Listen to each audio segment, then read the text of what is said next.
करीब 3 साल बाद फिर आया हूँ तुम्हारे शहर में। जानता हूँ यह शहर कभी मेरा भी था, लेकिन मैं कहाँ रुक पाया था यहाँ। तुम तो यहीं की थी और आज भी हो, तो तुम्हारा शहर ही कहूँगा इसे। मेरे लिए तो तब भी अजनबी था और यह शहर और आज भी है, लेकिन तुमसे मिलने के बाद मुझे यह अपना सा लगने लगा था। लेकिन मेहमानों को कोई अपने यहाँ कितने दिन रख सकता है। तुमने मुझे पराया किया तो यहाँ की हर सड़क, बाजार, लोग, गली मोहल्ले सब ने मुझे बेगाना कर दिया। बहुत कुछ बदल गया है। जैसे ज़िंदगी हर पल बदलती है, वैसे ही जगह में भी बदलाव आता है। समय के साथ शहर की रौनक बढ़ गई है। जगह जगह खुले मॉल, होटल, रेस्टोरेंट और हर तरफ नज़र आते फ्लैट। आबादी बढ़ने के साथ रहने के लिए घर भी तो चाहिए। छोटे बड़े, ऊंचे बौने, हर तरह की बहुमंजिला इमारतें खड़ी हो गई हैं, जिनके भीतर हजारों कमरे हैं। कोई 2-3 कमरों को अपना घर कहता है, तो कोई एक कमरे में रहकर ही संतुष्ट है। रिहायशी इलाके ज़्यादा हो गए हैं यहाँ। इन्हीं में से एक फ्लैट में तुम भी रहती होगी ना, जाने किस फ्लोर पर।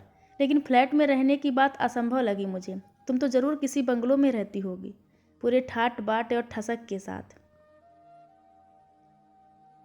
सरकारी नौकरी में अगर विशिष्ट पद पर हो तो बात ही क्या है।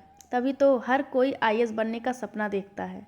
मैं इस समय यूं ही सड़कों पर घूम रहा था, बेमतलब सा, सिर्फ तुम्हारे बारे में सोचता हुआ, या शायद इस उम्मीद से कि तुम कहीं दिख जाओ। आखिर तुम्हारा शहर है, तुम चाहे जहाँ निकल सकती हो। रोशनी इतनी ज़्यादा है कि आंखें चौंधिया रही हैं।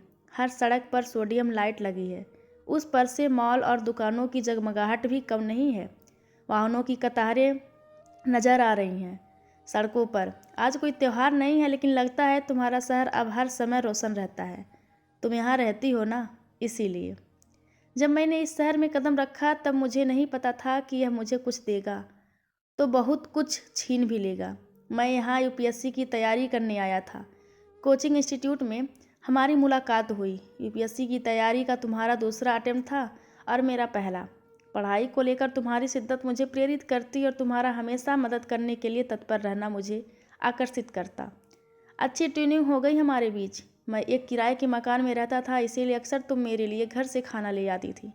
तुम्हारे मम्मी पापा दोनों ही उच्च पदाधिकारी थे और संपन्न परिवार से होने की वजह से तुम्हारे लिए किताबें खरीदना कठिन नहीं था। लेकिन मेरी आर्थिक स्थिति ऐसी नहीं थी कि खुलकर खर्च कर सकूं, तो अक्सर तुम अपनी किताबें, नोट्स और पढ़ाई मुझे दे दिया करती थी। चाहे कुछ हो जाए, यूपीएससी क्रैक करनी है। मेरा ही नहीं, तुम्हारा भी मकसद था जीवन का। लाइब्रेरी में बैठ साथ पढ़ने, क्वेश्चन पेपर सॉल्व करते करते मुझे तुमसे प्यार हो गया। तुम्हारी पॉजिटिव सोच मेरी निराशा को दूर कर देती। तुमने कभी नहीं कहा कि मुझे प्यार करती हो, पर तुम्हारी आंखों की भाषा को मैं पढ़ पा रहा था। ठीक है, एक बार एग्ज़ाम पास कर लिया, तब सीधे सीधे तुमसे दिल की बात कह दूंगा। कुछ बन जाऊंगा तो अधिकार और हिम्मत दोनों ही आ जाएंगी। मैं सोचता तीसरे प्रयास में तुम सफल हो गई और मैं सिविल सर्विस एग्ज़ाम क्लियर नहीं कर पाया, तो डिप्रेशन में चला गया। तुम्हें खो देने का डर भी हावी हो गया। तुमसे ऐसा तो नहीं जताया कि एक असफल व्यक्ति के साथ तुम रिश्ता नहीं जोड़ना चाहोगी, पर तुम्हारी आंखों की भाषा पढ़ ली मैंने। उनमें सहमत की कोई चमक मुझे दिखाई नहीं दी।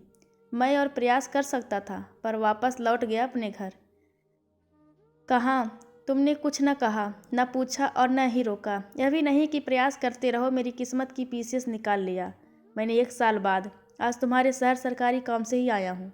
पता लगा था कि तुम इंडियन रेवेन्यू सर्विस में हो। इससे ज़्यादा कुछ नहीं जानता मैं तुम्हारे बारे में। तुमने भी कहाँ पीछे मुड़कर देखा या मेरे बारे में जानने की कोशिश की, लेकिन मैं एक तरफा प्यार के एहसास से बाहर नहीं निकल पाया हूँ। एक बार मिलकर जानना चाहता हूँ, क्या तुमने मुझसे प्यार किया था? क्या तुम मुझसे अब भी प्यार करती हो? सवालों के जवाब मिलना बेहद ज़रूरी होता है आगे बढ़ने के लिए, एक क्लोजर पाने के लिए। तुम्हारे सामने खड़ा होकर अधिकार और हिम्मत से पूछना चाहता हूँ, तुमसे कहना चाहता हूँ कि देखो, मैं भी अच्छे पद पर हूँ। मैं भी अब काबिल कहला सकता हूँ। तुम्हारे बराबर ना सही, पर कुछ पीछे तो खड़ा ही हो सकता हूँ। क्या अब आ सकोगे मेरी ज़िंदगी में? मन हुआ कि पुराने पते पर जाकर पता लगाऊं तुम्हारे बारे में। यह जो उम्मीद होती है ना, वह बंद दरवाजे को खटखटाने को मजबूर कर देती है। जानता हूँ कि वह तुम वहाँ अब नहीं रहती होगी। इतनी बड़ी पदाधिकारी बन चुकी हो, किसी पास इलाके में सरकारी बंगला होगा तुम्हारा। लेकिन हो सकता है तुम्हारे मम्मी पापा अभी अपने इसी सरकारी बंगले में रहते हों। क्या पता तुम भी उन्हीं के साथ रह रही हो। यह सोच कर कि तुम न भी मिली तो हो सकता है तुम्हारे बारे में कोई जानकारी ही मिल जाए। मैं उस सरकारी बंगले के गेट के पास जाकर खड़ा हो गया। बाहर खड़े गार्ड ने रोका। नम्रता, मेरा मतलब है गोखले परिवार यहीं रहता है ना? नहीं, गार्ड ने रुखाई से कहा। इधर बनर्जी साहब रहता है। कुछ जानकारी है उनके बारे में? उसकी झल्लाहट को नज़रअंदाज करते हुए मैं सवाल पूछे जा रहा था। नहीं मालूम। हर कुछ साल में नया साहब यहाँ आता है, गार्ड भी बदलते रहते हैं। वापस लौट रहा था मैं, बिना कोई जवाब मिले। रेड लाइट पर कैब रुकी तो बगल वाली कार पर नज़र चली गई। या शायद किसी ने मुझे उस तरफ देखने को उकसाया था जैसे। शायद नियति चाहती थी कि मुझे अपने सवालों के जवाब मिल जाए। पीछे की सीट पर तुम बैठी थी। एक छोटी बच्ची तुम्हारी गोद में थी। बगल में एक पुरुष बैठा था, बिल्कुल तुमसे सटकर। उसका हाथ तुम्हारे कंधों पर था। वह कभी बच्ची को चूमता, कभी तुम्हें प्यार से देखता। अचानक बच्ची हंसने लगी, उसके साथ तुम दोनों भी खिलखिलाए। सिग्नल की बत्ती हरी हो गई। तुम्हारे ड्राइवर ने कार आगे बढ़ा दी। मेरी कैब तुम्हारी कार के पीछे चल रही थी। मैं आज भी तुमसे कई कदम पीछे छूट गया। यह शहर तुम्हारा है। मैं तो हमेशा इसके लिए कभी कभी आने वाला मेहमान ही रहूँगा। नम्रता, जा रहा हूँ मैं। नहीं चाहता कि फिर कभी लौट कर आना पड़े मुझे तुम्हारे शहर में पराए होने का एहसास लिए। तो दोस्तों, यह कहानी आप सबको कैसी लगी कृपया कमेंट करके ज़रूर बताएं और चैनल को लाइक शेयर और सब्सक्राइब करना बिल्कुल ना भूलें। धन्यवाद आप सबका।